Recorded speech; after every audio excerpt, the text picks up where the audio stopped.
Baik.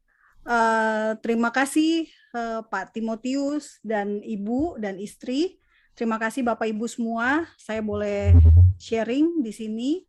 Saya bukan siapa-siapa ya, saya bukan hamba Tuhan, bukan sarjana teologi. Saya wartawan, tapi saya karena suka Israel dan akhirnya saya memutuskan untuk mengedukasi orang Indonesia tentang Israel, tapi tentu saja harus berdasarkan Alkitab. Saya masih Kristen Bapak Ibu, bukan beraliran Yudaisme, jadi jangan takut.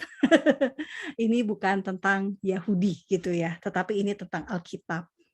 Dan kita akan melihat tentang Sukot dan iman Kristen. Kenapa penting? Karena ya memang berkaitan dengan kita, meskipun ini adalah hari raya Yahudi. Oke, oke, baik. Jadi ini ya Bapak Ibu, kita akan membahas tentang Sukot dan berkaitan dengan iman kita. Nah, yang menarik, Sukot adalah hari raya yang Tuhan perintahkan agar kita bersukaria. Jadi di ayat Alkitab, di Ulangan 16 ayat 15 ditegaskan oleh Tuhan sendiri. Saya bacakan satu ayat ini. 7 hari lamanya harus engkau mengadakan perayaan bagi Tuhan Allahmu di tempat yang akan dipilih Tuhan. Jadi spesifik tempatnya, dipilih Tuhan. Sebab Tuhan Allahmu akan memberkati engkau dengan segala hasil tanahmu dan dalam segala usahamu, sehingga engkau dapat bersukaria dengan sungguh-sungguh. Jadi luar biasa Bapak Ibu, ada Tuhan yang asik kayak begini. Kenapa? Karena satu, diberkati, baru habis itu disuruh bersukacita. Dan disuruh bersukacitanya itu apa? Sungguh-sungguh, gitu, serius. Jadi ada sukacita yang sungguh-sungguh gitu. Nah ini Tuhan maunya yang kayak begitu. Dan ini terjadi di Sukot. Di hari ini, gitu ya. Hari bangsa Israel, hari ini sebetulnya hari ke-8 perayaan Sukot. Nah, tadi Pak Tim sudah singgung tentang bagaimana Tuhan Yesus menggenapi nubuatan-nubuatan yang ada di dalam Alkitab. Nubuatan-nubuatan itu termasuk juga dengan hari-hari raya Yahudi. Nah, Bapak Ibu tahu hari raya Yahudi ada berapa? Ada 7 kalau menurut Imamat. Kalau menurut Taurat ada 7. Apa saja, kita mulai bacanya dari sebelah kanan karena orang Yahudi membaca tulisan Ibrani itu dari sebelah kanan. Pertama Paskah, lalu roti tidak beragi, buah sulung, Pentakosta, baru tahun baru gitu. Dan kemudian Yom Kippur yang baru kita lewatin bersama-sama ya. Tahun baru, Rosh Hashanah, Yom Kippur, dan Pondok Daun, Sukot hari ini.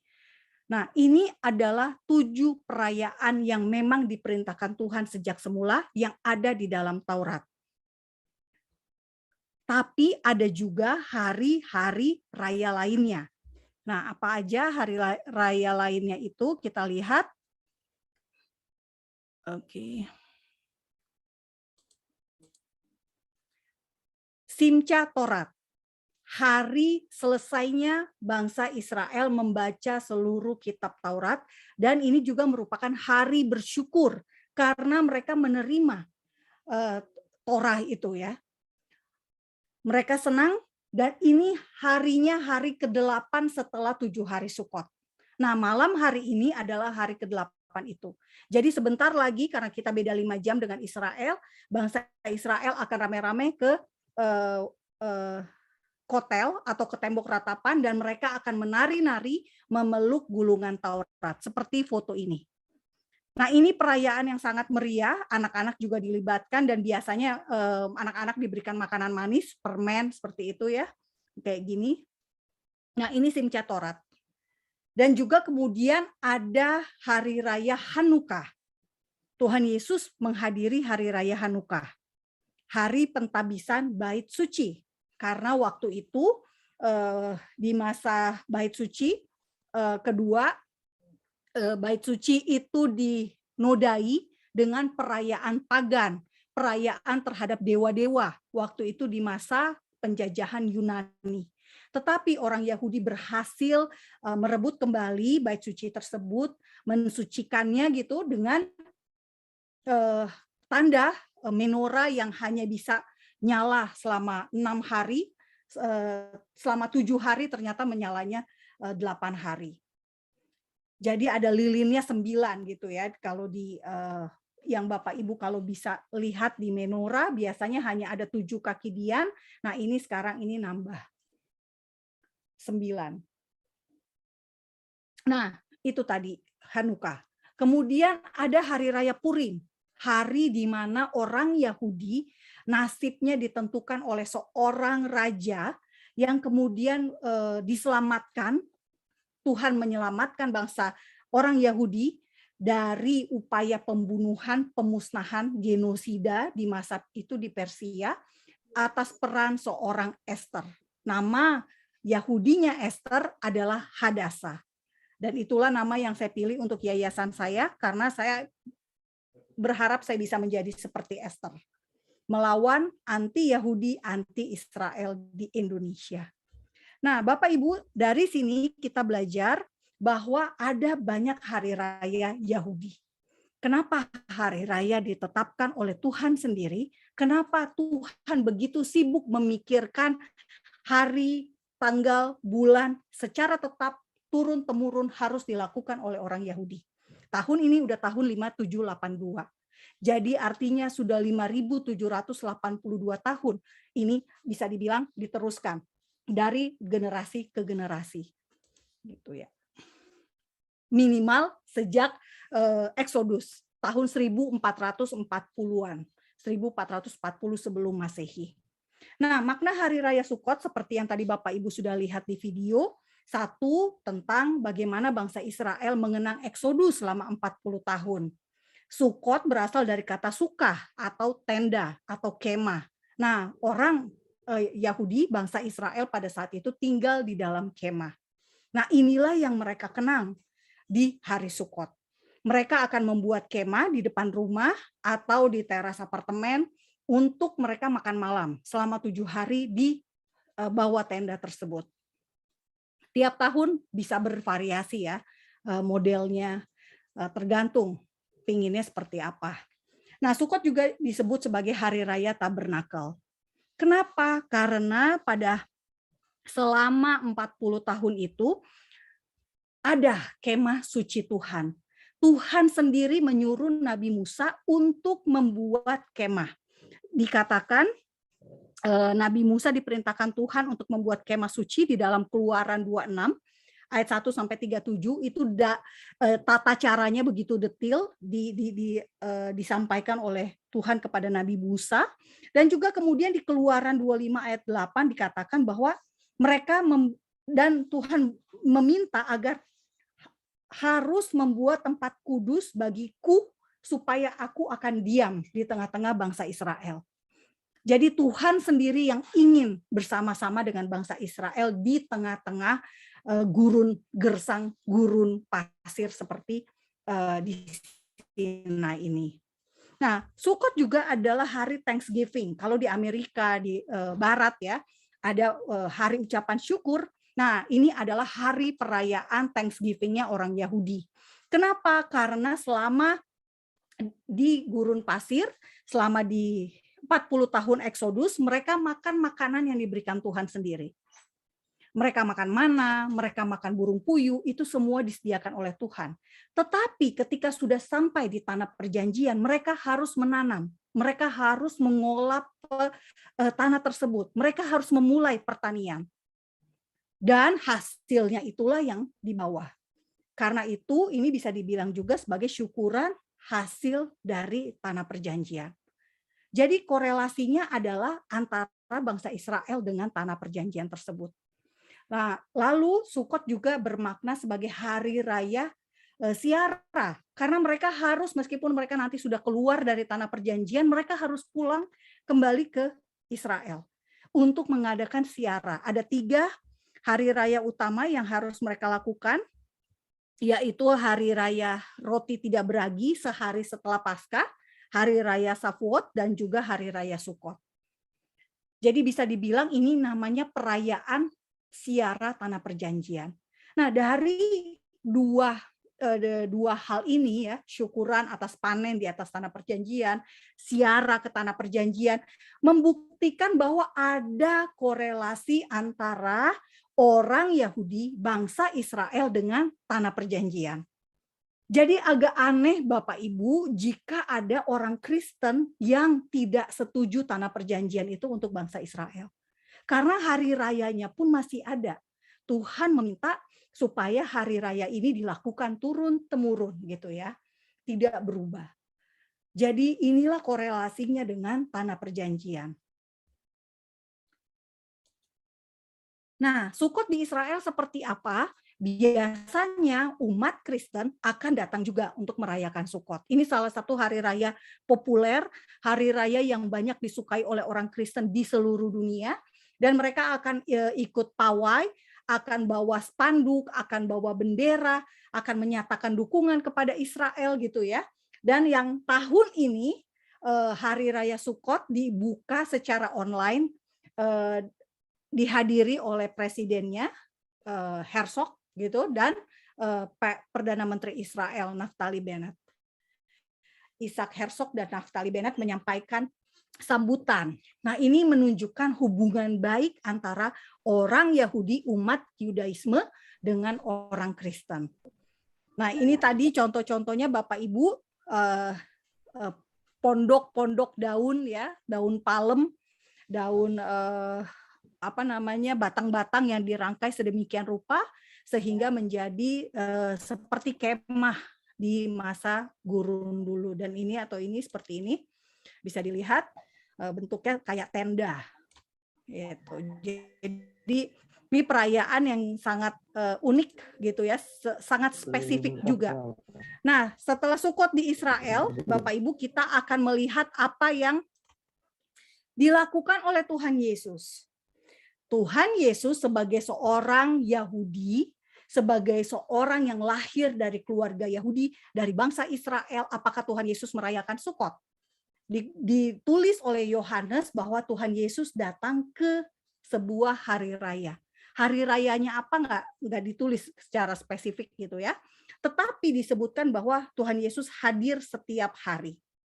Nah, yang menarik di dalam kisah di Yohanes 7 itu juga tidak disebutkan tentang tradisi Yahudi, yakni adalah imam besar harus dari tempatnya, Bapak Ibu bisa lihat di sini. Ini bait suci gitu ya di gambar ini. Dari bait suci ini imam harus jalan ke sebuah kolam yang namanya kolam Siloam. Di kolam Siloam ini air diambil. Kalau Bapak Ibu bertanya kenapa Siloam? Karena tradisi Yahudi mengharuskan dari air yang diambil untuk dipersembahkan adalah dari mata air yang airnya mengalir. Gitu. Bukan kolam begitu saja ya, ditampung airnya, tetapi harus ada air mengalir. Nah, kolam Siloam dibuktikan secara penemuan arkeologi ternyata berasal dari yang namanya mata air Gihon. Nah, Bapak Ibu bisa datang kalau ke Israel, minta turnya bawa ke kolam Siloam ini. Ini dia kolam Siloamnya. Nah, ini gambar kira-kira ya bayangannya waktu imam besar, imam-imam mengambil air, lalu membawanya ke bait suci, dan ini adalah contoh pengulangan adegan, rekayasa adegan yang dilakukan di masa sekarang. Ketika imam besar menuangkan air, saat ini bersamaan dengan anggur merah. Jadi ada dua, air dan anggur merah. Nah, ini yang dilakukan oleh imam besar selama 7 hari. Biasanya juga orang Yahudi di hari terakhir akan berdoa minta hujan. Jadi air ini kenapa air? Nah, dalam tradisi Yahudi, mereka sangat percaya bahwa air memang tidak bisa mereka produksi gitu ya. Mereka bisa menanam, mereka bisa mengolah tanah dan bisa tumbuh gitu ya, ada tumbuh-tumbuhan, ada tanaman. Tetapi air tidak. Air sumbernya hanya dari Tuhan itu sendiri. Air sumbernya hanya dari si Sang Pencipta. Karena itu ada doa minta hujan. Karena itu ada persembahan air. Nah, makanya karena kita tahu tradisi Yahudinya, kita nyambung kemudian dengan apa yang dikatakan oleh Tuhan Yesus. Emang Tuhan Yesus bilang apa sih? Gitu ya. Nah, ternyata di hari terakhir perayaan Yahudi, Sukot, hari ke-7 adalah yang disebut dengan Hosana Rabbah. Hosana artinya selamatkan kami. Ingat waktu Tuhan Yesus datang ya, masuk dari gerbang timur, berteriak, Hosana, Hosana. Nah, Hosana, selamatkan kami.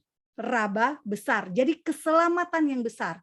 Orang-orang Yahudi akan berseru-seru meminta, selamatkan kami, selamatkan kami. Dan Tuhan Yesus mengambil momen tersebut dengan menyatakan keilahiannya. Tuhan Yesus berkata, barang siapa percaya kepadaku, seperti yang dikatakan oleh kitab suci. Kitab suci yang mana? Waktu itu kan belum ada perjanjian baru. Tentu saja berarti kitab suci orang Yahudi. Perjanjian lama. Dari dalamnya akan mengalir aliran-aliran air hidup. Yang dimaksudkannya ialah roh yang akan diterima oleh mereka yang percaya kepadanya, sebab roh itu belum datang. Karena Yesus belum dimuliakan. Tuhan Yesus belum menjalani misi penebusan. Nah, jadi Tuhan Yesus mengatakan, ini loh, saya ini loh air hidup itu. Tuhan Yesus ingin menegaskan bahwa ketika mereka berseru selamatkan kami, Tuhan Yesus menunjukkan bahwa kalau seandainya ya, gini ya, orang Yahudi Tuhan ingin menyatakan dirinya bahwa ini loh, saya ini kan Tuhan, saya ini yang membuat air itu. Dan makanya kalau kalian percaya kepada saya, dari dalam kalian itu akan mengalir aliran-aliran air hidup. Saya baru ngeh ayat ini setelah saya tahu tradisi Yahudinya. Jadi setelah mengerti tradisi Yahudinya, ternyata Tuhan Yesus nyambung banget ya ngomong kayak gini. Saya baru paham gitu. Saya baru mengerti tentang makna living water ini, air hidup ini. Karena memang betul, air kita nggak bisa dapat air. Sekarang memang ada teknologi Israel yang bisa menghasilkan air. Watergate namanya, dari udara gitu ya. Tetapi ini konteksnya adalah orang Yahudi butuh air di tengah-tengah bangsa negara Israel saat ini. Dan dulu ya kerajaan Israel berada di Timur Tengah yang air sangat minim, gurun kebanyakan, dan itulah yang disediakan oleh Tuhan, air, dan itulah yang dibutuhkan oleh orang Yahudi, dan itu ada pada Yesus, itu ada pada Tuhan kita. Nah, jadi dari sini kita tahu, kita paham apa arti Yohanes 7 ayat 37 sampai 39 ini. Nah, jadi Bapak Ibu, kita sekarang memahami bahwa apa yang dikatakan oleh apa yang ada di dalam Alkitab, tradisi-tradisi Yahudi, hari-hari raya Yahudi itu semua selalu merujuk kepada Yesus. Nah, kalau kita tadi kalau perayaan selalu dimulainya dari Paskah. Paskah kita sudah tahu bahwa Tuhan Yesus adalah domba Paskah. 1 Korintus 5 ayat 7.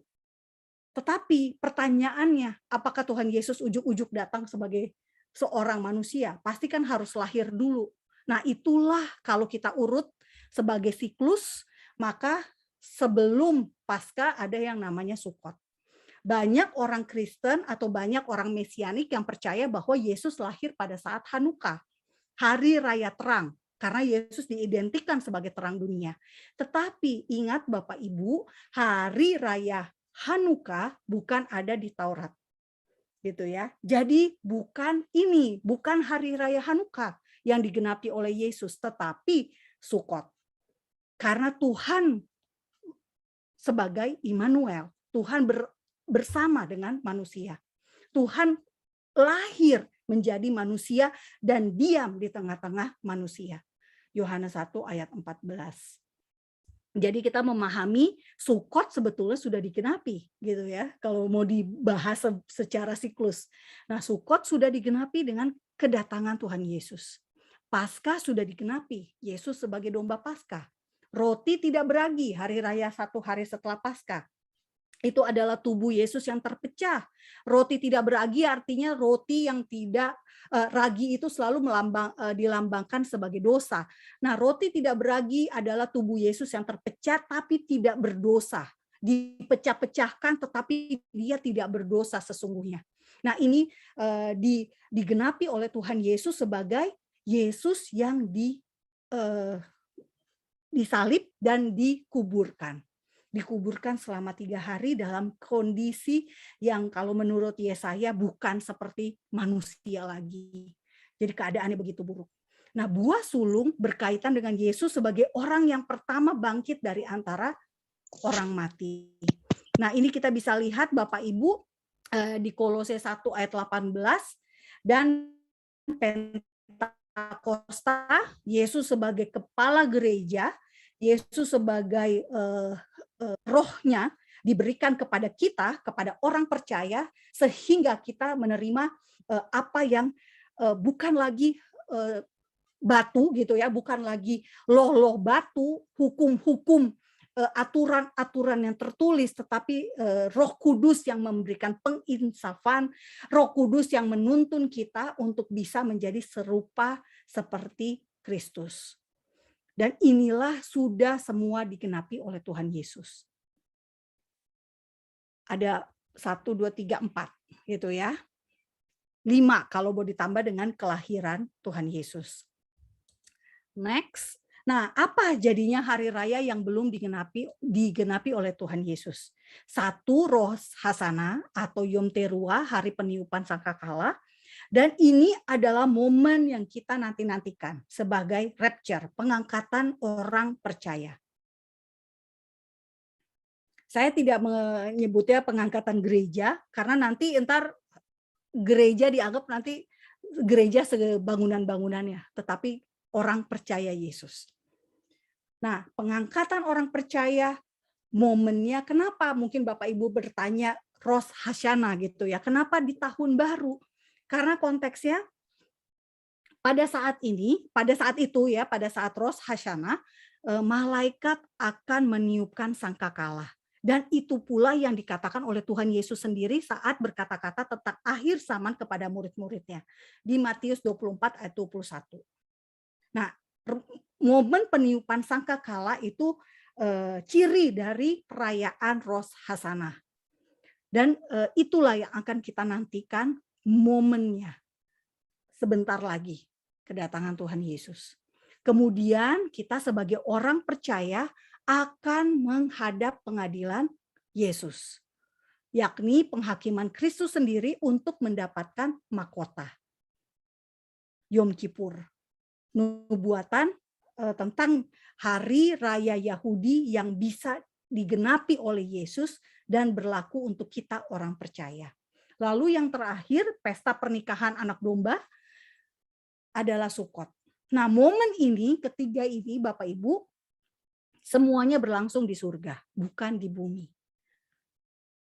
Gitu ya. Nah, apa hubungannya Sukot dengan kenapa akhirnya pesta pernikahan anak domba identiknya dengan Sukot? Karena Sukot adalah tentang kemah. Nah, pernikahan Yahudi selalu berada di bawah cupah, di bawah tudung gitu ya, yang bentuknya seperti ini. Jadi lagi-lagi identik dengan sebuah kemah, sebuah tempat bernaung. Nah, ini dia pesta pernikahan anak domba. Jadi momen 3 hari raya ini yang akan digenapi oleh Yesus nanti. Karena ada 7 dan ini semua sudah. Jadi Sukot sudah dan akan gitu ya Bapak Ibu, sudahnya sebagai Immanuel dan akan, karena akan ada terjadi lagi. Lalu bagaimana pertanyaannya, bagaimana dengan orang Yahudi? Ini kan semua berlakunya untuk orang percaya. Orang Yahudinya kemana lah? Ini hari rayanya hari raya Yahudi gitu ya. Orang Yahudinya ngapain? Nah, kalau di akhir zaman secara kronologi gitu ya, kita akan melihat bahwa orang Yahudi menantikan momen Yesus sebagai raja. Nah, Rosh Hashanah juga dikenal sebagai hari raya coronation, penobatan seorang raja. Jadi momen penobatan raja di Israel juga ditandai dengan peniupan sangkakala. Dan ketika kita di rapture, itulah momen ketika orang Yahudi sadar, karena orang Yahudinya tetap di bumi. Mereka akan melihat bahwa Yesus itulah sang raja. Karena bagi orang Yahudi, Mesias adalah rajanya mereka. Dan Yom Kippur adalah tentang tribulasi. Banyak orang Kristen pengen banget kayaknya masuk tribulasi. Enggak, ngapain gitu ya. Ini enggak berlaku buat orang percaya. Itu kalau saya. Gitu ya. Silakan kalau ada yang punya pendapat berbeda. Anda akan berada di sini, berada di tribulasi, dan kemudian akan ada momen Armageddon, perang Armageddon. Dan ini kemudian kenapa ini bisa dibilang Yom Kippur, pendamaian? Karena toh akhirnya ujung-ujungnya yang membela adalah Tuhan sendiri. Tuhan yang akan datang dan Tuhan sendiri yang akan menyelesaikan gitu ya apa yang dihadapi oleh bangsa Israel, apa yang dihadapi oleh orang Yahudi. Karena mereka tidak bisa ngapa-ngapain lagi gitu ya di bawah pemerintahan antikristus, dan hanya Tuhan sendiri yang bisa menyelamatkan mereka. Dan yang terakhir adalah Sukot, kerajaan 1000 tahun. Dan di tengah-tengah kerajaan 1000 tahun itu akan berlangsung Sukot internasional di Yerusalem. Kalau Bapak Ibu baca di Sakaria 14 ayat 16, itu akan ada perayaan semua bangsa yang selesai dari tribulasi dan perang tadi. Mereka akan beramai-ramai berada di kerajaan 1000 tahun dan akan mengadakan Sukot di Yerusalem. Bangsa yang tidak akan hadir, Tuhan menghukumnya dengan cara tidak mendapatkan hujan. Nah, ini bisa dibaca sendiri Bapak Ibu. Nah, ini tentang orang Yahudi. Bagaimana dengan orang yang tidak percaya? Orang yang tidak percaya, orang-orang yang belum percaya Yesus sampai hari ini dan sampai nanti setelah melewati semua ini nih. Meskipun sudah ada tribulasi, tetap kekeh nggak mau percaya Yesus. Meskipun sudah melihat apa yang terjadi, mereka tetap tidak percaya. Mereka akan dari seluruh masa ya, dari PL, PB dan sebagainya, mereka akan berada di pengadilan takhta putih. Wahyu 20 ayat 11 sampai 15. Di pengadilan takhta putih, apakah ada orang Kristen? Tentu tidak. Ini orang berlaku untuk orang tidak percaya. Baru kemudian terakhir kita akan masuk bersama-sama dalam tempat yang terakhir, yaitu hidup di langit bumi yang baru, Yerusalem yang baru bersama Tuhan sendiri. Inilah Sukot. Jadi dulu di Taman Eden ada Tuhan dan Adam dan Hawa, dan di kemudian hari kita akan mulai lagi bersama-sama dengan Tuhan dalam kekekalan. Bersama-sama melihat langsung gitu ya keberadaan kita dengan Tuhan. Jadi ada momen-momen yang mungkin ini akan menjadi perdebatan, tetapi tidak masalah gitu ya, karena memang jangankan saya gitu ya, para ahli-ahli teologi pun, ahli eskatologi pun berdebat. Tetapi yang ingin saya sampaikan bahwa Bapak Ibu, tujuan kita adalah kita ingin berada di mana gitu ya. Kita ingin berada di Sukot bersama dengan Tuhan. Kita ingin berada di Sukot kekekalan bersama-sama dengan Tuhan selamanya. Jadi jangan sampai kita berada di tempat-tempat yang ini gitu ya. Ngapain kita di sini? Jadi kita tujuannya ke sini. Tapi sebelumnya tentu saja kita harus hidup sungguh-sungguh dulu. Kita bagaimana saat ini? Kita percaya Yesus, percaya. Tapi tetap aja kita juga akan menghadiri penghakiman Kristus gitu. Next. Jadi dari pelajaran tentang hari-hari raya ini, saya berharap kita semua semakin cinta Yesus. Karena meskipun orang Yahudi diberikan keistimewaan, mereka sebagai bangsa pilihan, mereka sebagai jalan masuk ke juru selamat gitu ya, tetapi semuanya merujuk kepada Yesus yang memilih kita juga sebagai anak-anaknya, yang memilih kita, menebus kita dengan darahnya sendiri. Dan dari Sukot, karena hari ini kita merayakan Sukot, dari Sukot ke Sukot, dari Sukot Immanuel, kita akan ke Sukot yang berikutnya, yakni di Yerusalem baru. Jadi jangan sampai hanya kita ngerayain Natal doang, tapi nggak ke sini gitu ya, nggak ke, atau kita nyampainya di Yerusalem dunia doang, nggak sampai di Yerusalem baru. Jadi semoga gitu ya, hari-hari raya Yahudi, setiap kali kita merayakan hari-hari raya Yahudi, justru kita semakin kuat imannya. Kita semakin tidak sabar untuk masuk ke Yerusalem baru bersama Tuhan Yesus. Bukan malah semakin gak jelas gitu ya iman kita. Kita bertanya-tanya nih, saya benar nggak sih? Apa saya perlu balik lagi jadi Yudaisme? Enggak, Bapak Ibu. Bapak Ibu sudah berada di jalur yang benar. Gitu. Bapak Ibu sudah sesuai dengan Alkitab gitu. Kita tahu hari-hari raya Yahudi dengan pemaknaan bahwa semuanya merujuk kepada Yesus. Kita memaknainya dengan menghormati apa yang sudah Yesus lakukan di Paskah, di pemakaman roti tidak beragi, di buah sulung, dan kita menyambutnya dengan penuh sukacita karena ingat, hari Sukot itu adalah hari bersukacita sungguh-sungguh. Maknanya sedemikian dalam. Tuhan memerintahkan bersukacita sungguh-sungguh.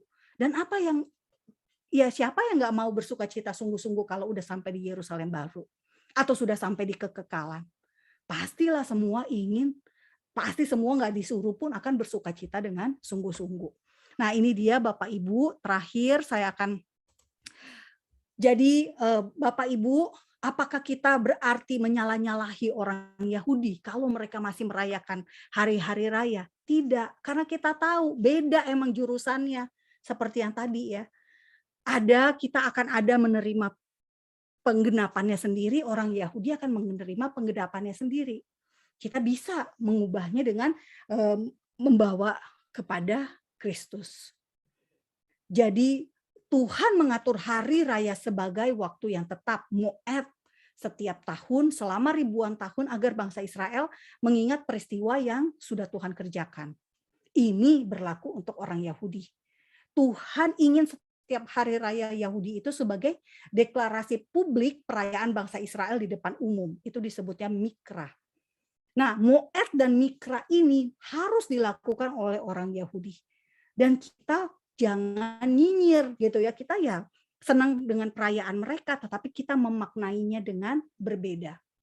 Dan sebaliknya, kita sudah tahu maknanya adalah merujuk kepada Yesus. Sehingga sebagai orang percaya, kita menghormati bahwa setiap hari raya Yahudi yang sudah digenapi oleh Yesus Kristus, oleh Tuhan Yesus, dengan hidup kita yang berkenan di hadapan Tuhan.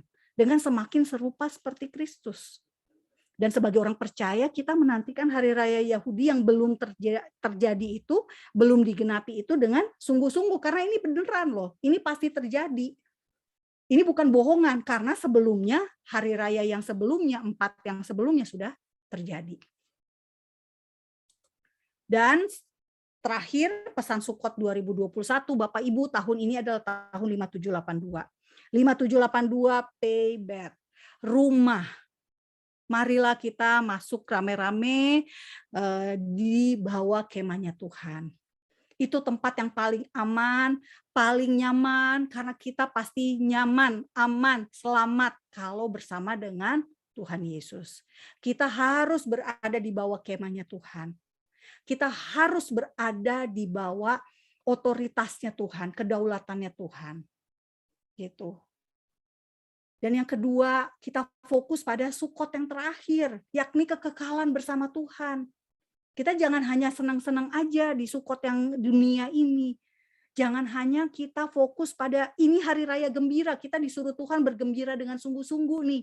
Iya, tapi fokus kita adalah ke yang Sukot terakhir, kekekalan bersama Tuhan. Dan yang jelas, kita sebagai orang percaya sudah menjadi milik kepunyaan Tuhan.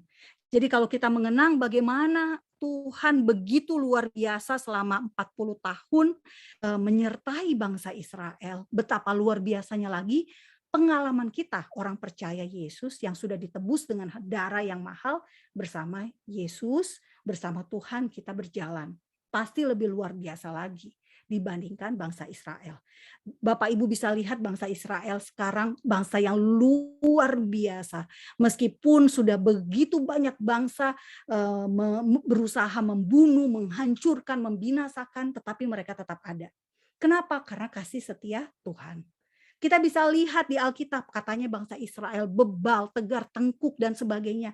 Tetapi masih tetap ada sampai hari ini. Bahkan mereka punya begitu banyak hal yang luar biasa, kontribusi untuk dunianya luar biasa, penemuan, inovasi, dan sebagainya. Kenapa? Itu karena kasih karunia Tuhan. Jadi bayangin, yang kayak begini aja ya, yang ditulis Alkitab tegar tengkuk dan sebagainya itu, bebal dan sebagainya, Tuhan marah-marah sama bangsa Israel berapa kali, berapa ayat tuh kalau kita catat. Tapi tetap kasih karunia Tuhan ada sampai hari ini. Nah, itulah Tuhan kita. Tuhan yang baik, Tuhan yang luar biasa. Tuhan yang begitu mengasihi Bapak Ibu, begitu mengasihi kita semua. Makanya kita bisa ada sekarang ini.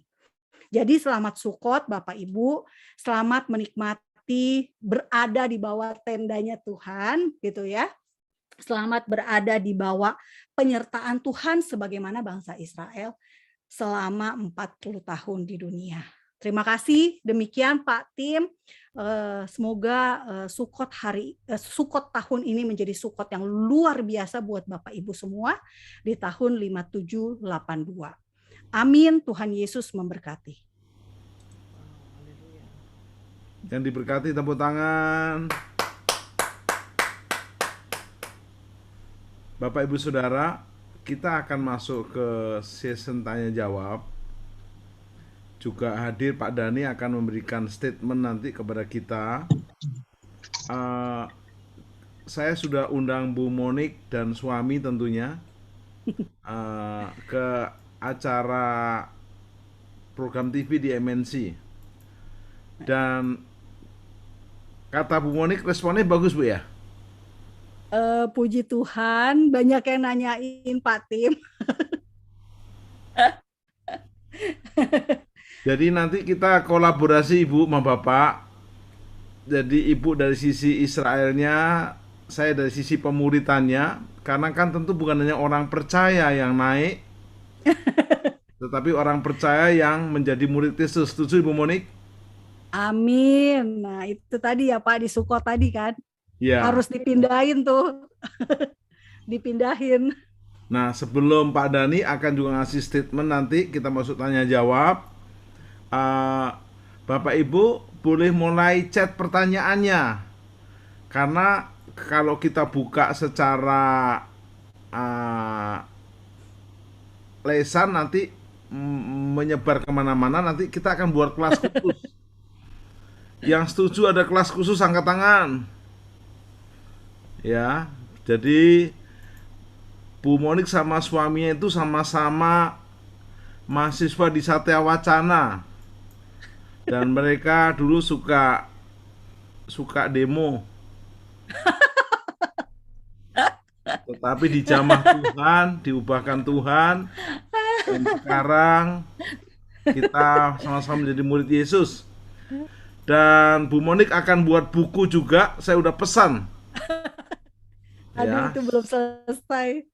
Dan kita dorong supaya nanti kita bertumbuh bersama. Bu Monik, kan kita tuh sering dengar dari Indonesia kalau Israel tuh kayaknya Kristen, padahal Israel bukan Kristen, Judaism. Dan kita dengar Palestina itu seakan-akan Muslim. Jadi semua orang Indonesia menganggap bahwa Israel Kristen, Palestina Muslim.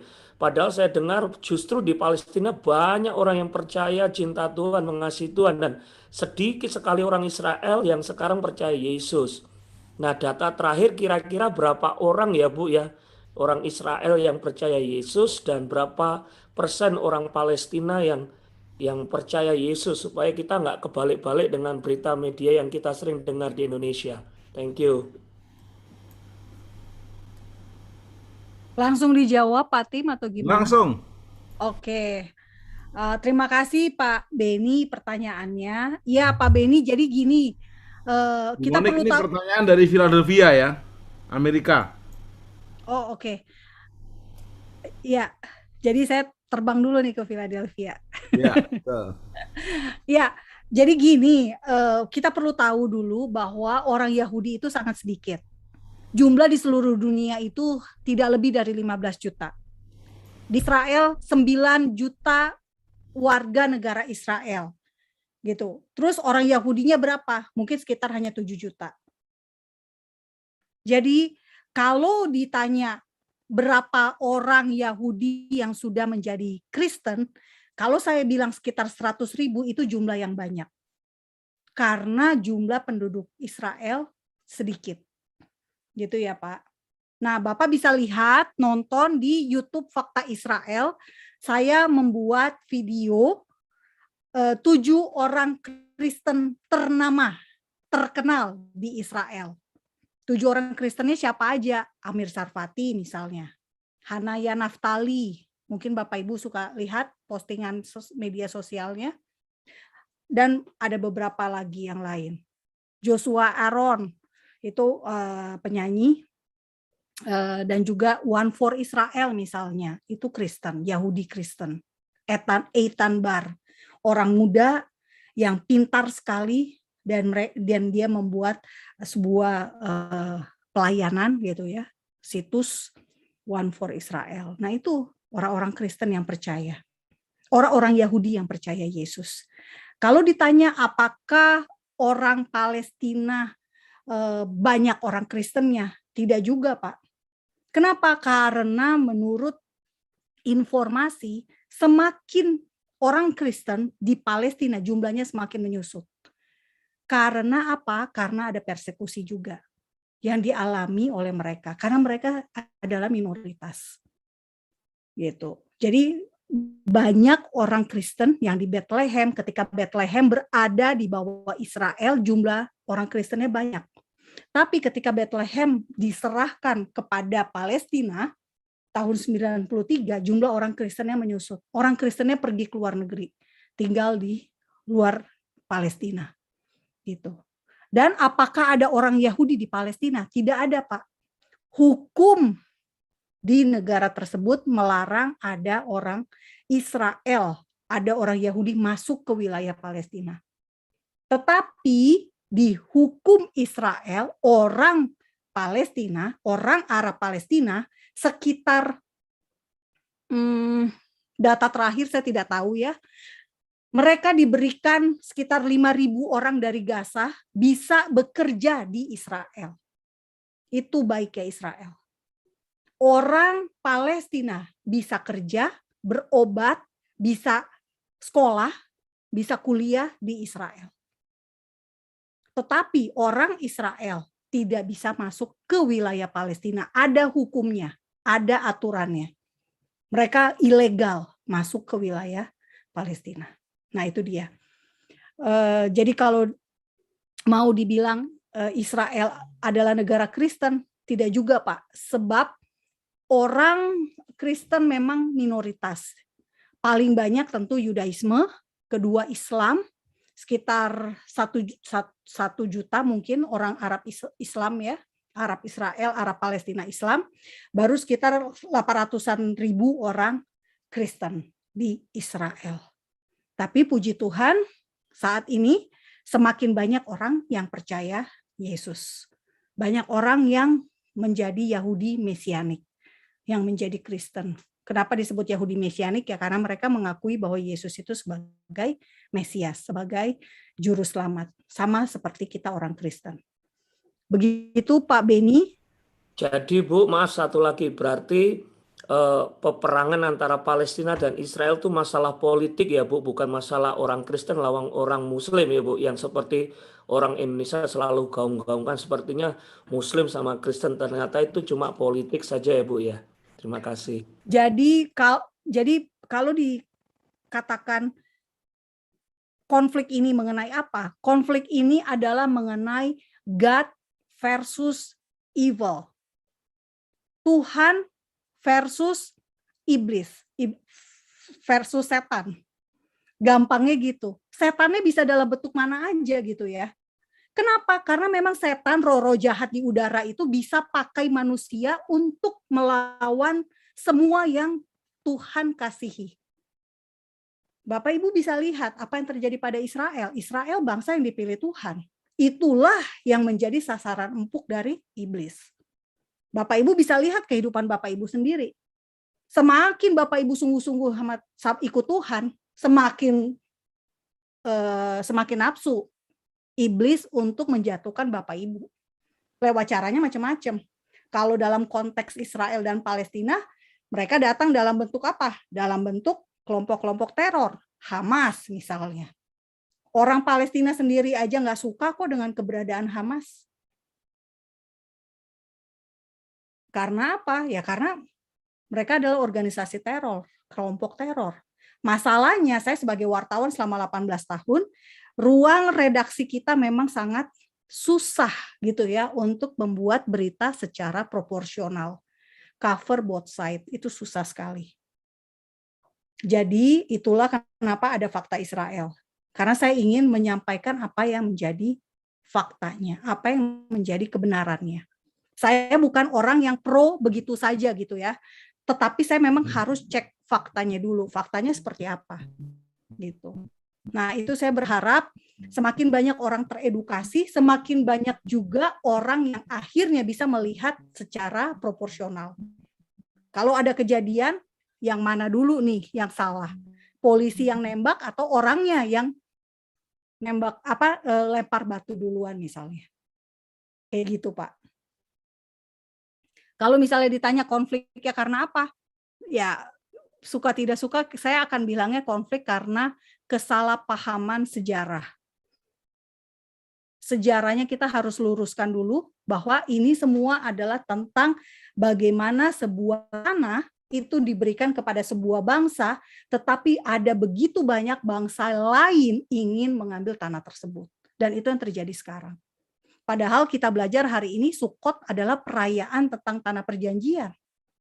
Tuhan memerintahkan untuk masuk ke sana, nanam di sana, mengolah tanah, dan hasilnya itu kita nikmati dan bersukaria. Tuhan memerintahkan 3 kali setahun orang Yahudi harus merayakan perayaan di tanah perjanjian. Kalau tidak ada Israel, di mana kira-kira mereka akan melakukan ibadah hari raya mereka? Apakah akan di Indonesia? Bukan tempat itu yang dipilih Tuhan masalahnya. Gitu ya, kan di Ulangan 16 ayat 15 kan secara spesifik Tuhan bilang tempat yang dipilih Tuhan. Demikian Pak Beni ya, masih Pak Beni lagi. Terima kasih. Terima kasih saya tahu Pak.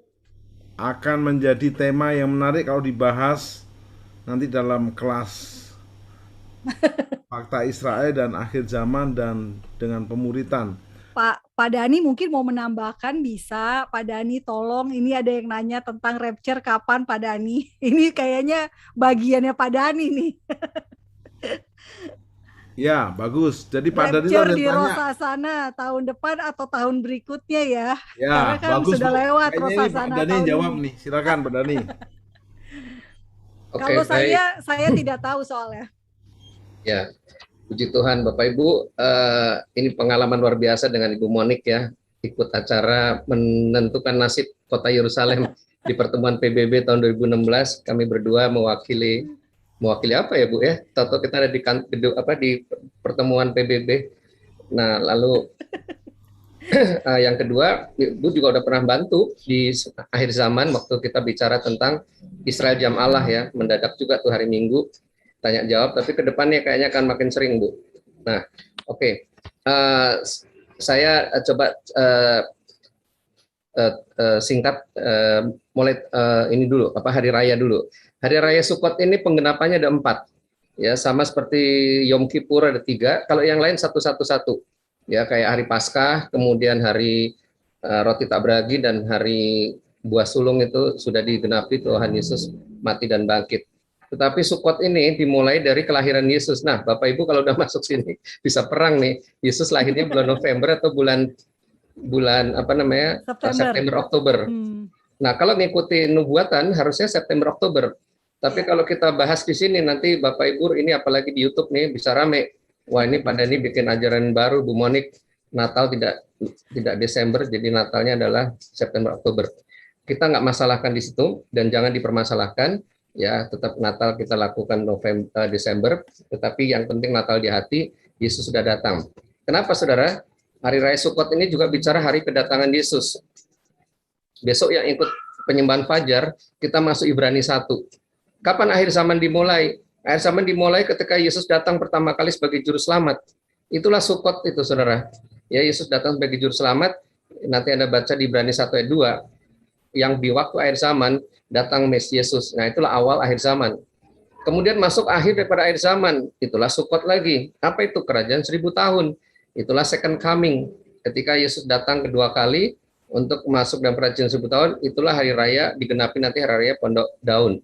Kemudian lagi adalah hari raya Pondok Daun, yaitu Yerusalem Baru. Ya, di mana itu semua pelajaran besok hari Sabtu. Jadi Bapak Ibu umumkan besok hari Sabtu tentang kerajaan 1000 tahun dan Yerusalem Baru. Itu semua penggenapan hari raya Sukot dan juga Yom Kippur. Nah, kemarin kita merayakan Yom Kippur itu hari raya penghakiman, pengadilan, peperangan. Israel perang Yom Kippur menang, saudara. Waktu diserang sama Mesir, cuma ada 500 tentara itu di perbatasan selatan di Elat, cuma ada 1000 di utara, yaitu di perbatasan Syria.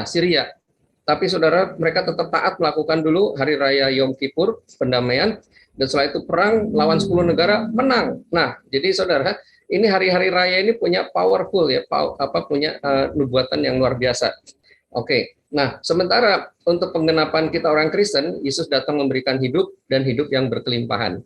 Nah, Yesus datang memberikan hidup digenapi pada hari Paskah, hidup yang kekal. Yesus datang sebagai anak domba Paskah, kemudian dia masuk ke neraka hari raya roti tak beragi, lalu bangkit pada hari ketiga. Itulah rapture pertama. Nah, kita ini rapture ada 4 kali, Bu Monik. Kaget kan dengar istilah ada 4 rapture. Rapture pertama itu di Matius 27. Waktu Yesus bangkit dari kematian, nah itulah orang-orang mati perjanjian lama bangkit. Nah, kemudian nanti ada hari raya Rosh Hashanah. Rosh Hashanah yang mana? Tuhan kasih tahu khusus untuk Rosh Hashanah pengangkatan, tidak ada yang tahu, jangan sok tahu. Tetapi memang buat orang yang paham, menjelang memasuki setiap tahun baru Israel, waspadalah ya. Tetapi tetap hari raya peniupan sangkakala ini memang akan digenapi dengan rapture. Nah, 3 jenis rapture. Yang pertama adalah pengangkatan pre-tribulation, adalah akhir daripada sejarah gereja. Ya, 5 garis bijaksana, gereja yang siap sedia ini diangkat. Inilah buah sulung gereja awal 7 tahun. Karena 7 tahun adalah masa Israel. Ya, masa kesusahan Israel. 3,5 tahun pertama, di sini ada 144.000 orang Yahudi akan menginjil seluruh dunia. Nah, jadi saudara, tadi Bu Monik udah bilang mungkin sekitar 100.000. Ya, nah ini tinggal 44.000 lagi nih. Ya, itu penginjil dunia, ya, menginjil seluruh dunia orang-orang Yahudi asli. Ya, nah kemudian nanti mereka akan diangkat di mid tribulation. One man new man in Christ, satu manusia baru dalam Kristus, Efesus 2. Yahudi dan non-Yahudi yang sudah lahir baru ataupun martir, inilah mereka diangkat di pertengahan 7 tahun. Itu ada semua di kitab Wahyu. Masuk masa antikris. Nah, di situ Musa dan Elia yang tugas. Nah, nanti akhirnya pengangkatan yang ketiga, post tribulation, itu para martir dan Musa dan Elia. Nah, kemudian masuk 7 cawan murka, kemudian di surga kita ada pengadilan tahta Kristus, itu Yom Kippur. Pak Dani. Ya. Pertanyaannya, mereka bilang begini, kedatangan Tuhan di Rosh Hashanah kemarin kan udah lewat. Apakah berarti tahun depan? Nah, itu harus dijawab dengan tegas ya, Bu Monik ya. Tidak ada yang tahu, jangan sok tahu. Jadi tanggal, bulan, tahun Yesus datang, pengangkatan, rapture, tidak ada yang tahu. Yesus datang seperti pencuri, waspadalah selalu. Oke, jadi poinnya seperti itu Bapak Ibu. Jadi sekaligus saya tekankan tadi Yom Kippur itu adalah hari raya mahkota. Ya, jadi kita akan terima mahkota. Dan satu lagi Yom Kippur yang berikutnya tahta putih, itu adalah untuk yang tidak dalam Kristus. Nggak ada orang Kristen itu untuk masuk neraka. Menarik, terima kasih Ibu Monik. Ini malah penjelasannya jadi meng-refresh saya untuk bahan nanti hari Sabtu Minggu saya lengkapi dengan hari-hari raya Yahudi. Saya kembali ke Pak Tim. Terima kasih. Terima kasih Pak Dani. CS saya nih, Pak Dani nih. Teman seperjuangan. Oke, dari Jepang, Siska Kumenit ada pertanyaan? Ada, Pak. Silakan, Siska. Ya, terima kasih untuk kesempatan Bu Monik, Pak Tim, dan tim lain juga. Terima kasih. Saya mau nanya, karena di news kadang-kadang ya muncul tentang sejarah-sejarah yang ditemukan di Jepang. Dan sejarah-sejarah itu setelah diselidiki hanya mirip dengan tempat yang berada di salah satu daerah di Yahudi, seperti simbol-simbol yang dipakai Daud. Terus ada juga tarian-tarian Jepang yang masih mereka tarikan di sini kalau ada event-event atau ada acara adat tertentu. Dan tarian itu mirip sekali dengan tarian orang Yahudi.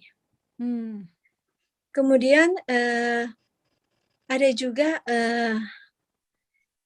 bahasa-bahasa leluhur tapi jarang dipakai oleh orang Jepang sekarang ini. Tapi kalau orang-orang tua yang lansia sekarang masih ada, seperti contohnya begini, yokoso. Itu setelah diselidiki itu bukan bahasa Jepang, ternyata itu berasal dari bahasa Yahudi, yang artinya Tuhan beri aku kekuatan. Gitu. Tapi jadi yang saya penasaran, apa benar ya, atau memang benar ya, waktu zaman dulu ada orang Yahudi juga pernah tinggal di Jepang gitu. Sebab ada beberapa sejarah di Jepang setelah diteliti sangat berhubungan. Dan jadi Siska Komunit, pertanyaannya adalah apa benar orang Yahudi, turunan orang Yahudi pernah tinggal di Jepang juga gitu, yang zaman atau orang Yahudi pernah ada yang diaspora ke Jepang, begitu ya? Iya, bisa ya. juga seperti Silakan, itu. Bu Monik. Terima kasih. Ya, jadi perlu kita ketahui Bapak Ibu bahwa memang peradaban orang Yahudi, peradaban bangsa yang Tuhan berikan Torah gitu ya, itu peradaban yang bisa dibilang bertahan lama dan digunakan berabad-abad, digunakan dari generasi ke generasi. Dan dengan demikian ketika bangsa Israel terdiaspora, orang Yahudi terserak, dia bisa kemana-mana gitu loh. Dan bisa juga membawa pengaruh budayanya, pengaruh tradisinya ke tempat dia tinggal. Sebagai contoh Bapak Ibu, kalau kita baca kitab Ester, Bapak Ibu akan menemukan di Ester 1 ayat 1 ditulis begini, pada zaman Ahasiweros, dialah Ahasiweros yang merajai 127 daerah, mulai dari India sampai ke Ethiopia. Bayangin Bapak Ibu, di bahasa Ester aja ada 127 daerah yang kemungkinan orang Yahudi terserak. Makanya ketika orang Yahudi akhirnya diberikan kekuasaan untuk melawan orang-orang yang ingin membunuh mereka, pasukan-pasukan itu harus membawa surat ke 127 daerah itu. Nah, ini India, dari India sampai ke Ethiopia. Jadi begitu luas. Nah, bayangkan ketika di masa Romawi. Romawi juga punya daerah kekuasaan yang luas juga. Makanya banyak orang Yahudi yang akhirnya dibawa menjadi budak, terserak, dan sampailah mereka ke Eropa. Jadi bisa ke Asia, ke Eropa, ke Afrika, ke Arab juga bisa. Itulah mengapa ada orang Yahudi di Medina. Dulu namanya Yatrib. Akhirnya menjadi Medina, gitu ya. Kita tahu dari kisah Islam, Nabi Muhammad pindah dari Mekah ke Madinah. Dan berbagai perang yang terjadi itu adalah perang melawan orang Yahudi, gitu, dan terserak. Jadi kalau pertanyaan Siska tadi adalah bisa jadi ada kesamaan karena memang ada orang Yahudi datang ke Jepang atau ikut terserak gitu ya ke situ. Tetapi apakah orang Jepang ada hubungannya dengan orang Yahudi? Tidak bisa dibilang begitu. Gitu ya. Kita harus hati-hati jangan sampai kita jadi cocokologi gitu ya. Karena hanya ada satu kesamaan kita menyamakan. Jangan begitu. Tetapi kita harus melihat bahwa orang yang betul-betul keturunan Yahudi pasti akan memegang tradisinya dari dulu nenek moyangnya sampai sekarang. Makanya masih ada sampai hari ini orang-orang yang beragama Yudaisme. Karena mereka memang masih memegang tradisi dan adat istiadat Yahudi mereka. Jadi kalau ditanya apakah Yudaisme itu adalah agama suku? Iya, karena emang hanya orang Yahudi yang beragama Yudaisme. Jarang sebetulnya yang memeluk orang asing non-Yahudi yang orang non-Yahudi atau tidak berdarah Yahudi yang memeluk agama Yudaisme itu. Tapi di Mungkin Manado tidak. ada Bu Monik. Iya, itu karena keturunan ya, karena keturunan, jadi akhirnya menjadi Yahudi, Jadi memeluk Manado agama Yahudi gitu ya. Yudaisme. Iya, karena sebelumnya kan ada orang-orang Yahudi dari Portugis, orang-orang Yahudi Belanda datang ke Indonesia karena kita 350 tahun katanya ya dijajah Belanda. Nah, makanya ada kawin-mawin sehingga melahirkan keturunan berdarah Yahudi. Tapi apakah agamanya Yudaisme? Tidak juga, ada juga yang Islam, ada yang Kristen. Tapi akhirnya gara-gara banyak pengetahuan tentang Yudaisme, mereka akhirnya memilih kembali menjadi Yudaisme.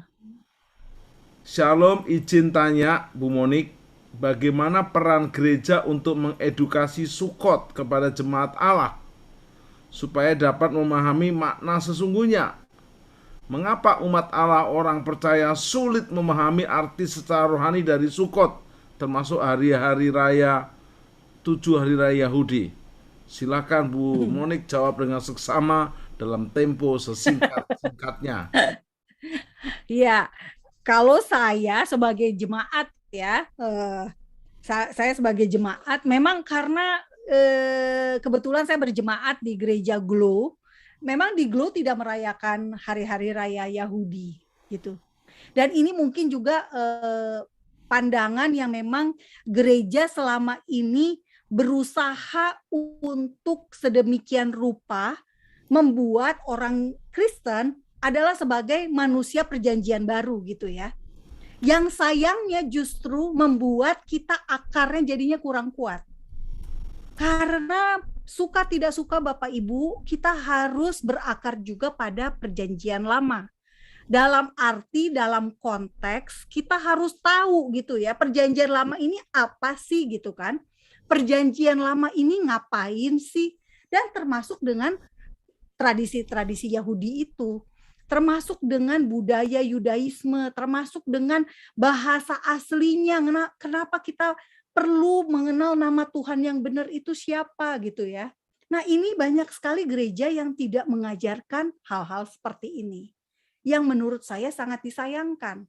Padahal itulah kuncinya. Tuhan Yesus saja bacanya perjanjian lama. Karena waktu itu perjanjian baru belum ditulis gitu ya.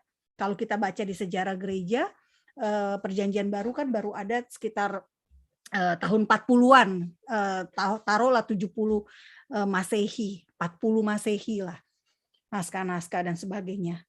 Nah, jadi artinya gereja, bapak-bapak pendeta hamba Tuhan di sini perlu memperlengkapi jemaat. Ini saya berbicara berdasarkan kebutuhan saya pribadi gitu ya. Perlu memperlengkapi jemaat dengan pengetahuan tentang keyahudian tadi, tentang Alkitab perjanjian lama tadi. Jadi jangan sampai anak-anak kita supaya gampang gitu ya, kita ngajarinnya ya udah kamu baca PB dulu deh nih, gitu ya. Ini maaf kepada orang-orang yang bekerja begitu luar biasa dengan membagikan Alkitab Gideon. Saya ingat karena anak saya juga terima Alkitab Gideon ya, perjanjian baru saja. Nggak bisa Bapak Ibu, harus dari perjanjian lama. Tiba-tiba kita baca di perjanjian baru, Yesus anak Daud. Daud ini siapa gitu loh. Kita nemunya di mana kisahnya? Ya di perjanjian lama. Jadi kita harus nyambung gitu kan. Jangan sampai kita ujuk-ujuk gitu. Nah contoh kasusnya yang tadi tentang air. Itu baru satu tentang air. Nah kalau di perempuan Samaria, Tuhan Yesus ngomongnya konteksnya beda lagi. Tuhan Yesus ngomongnya kepada perempuan Samaria itu tentang mata air sumur Yakub. Dan kita harus tahu kenapa Yesus ngomong sumur Yakub ke orang Samaria. Kita harus tahu orang Samaria itu siapa. Gitu kan? Kenapa sampai ada orang Samaria di situ? Nah, itu semuanya menarik sekali untuk kita ketahui. Bapak Ibu saya jamin akan senang, akan betah di gereja kalau ada cerita-cerita seperti ini. Dan itu yang saya alami gitu ya. Saya jadi semangat berapi-api Saya bahkan sampai teman-teman saya mungkin bilang, nih Monik udah gila kali ya, karena yang dibahas Alkitab mulu. Saya udah nggak tertarik lagi sama acara-acara dunia ya, karena saya lebih senang ketemu Pak Tim gitu ya, belajar Alkitab atau Pak Dani gitu. Karena ya emang benar sangat menyenangkan dan sangat menarik sekali Alkitab kita, nggak bikin bosen. Jadi Bapak Ibu, saya mendorong gereja-gereja, bapak-bapak yang punya kewenangan, ayo kita perlengkapi jemaat dengan begitu banyak sejarah-sejarah yang sangat bagus, yang bisa menjadi kekuatan dari umat Kristen.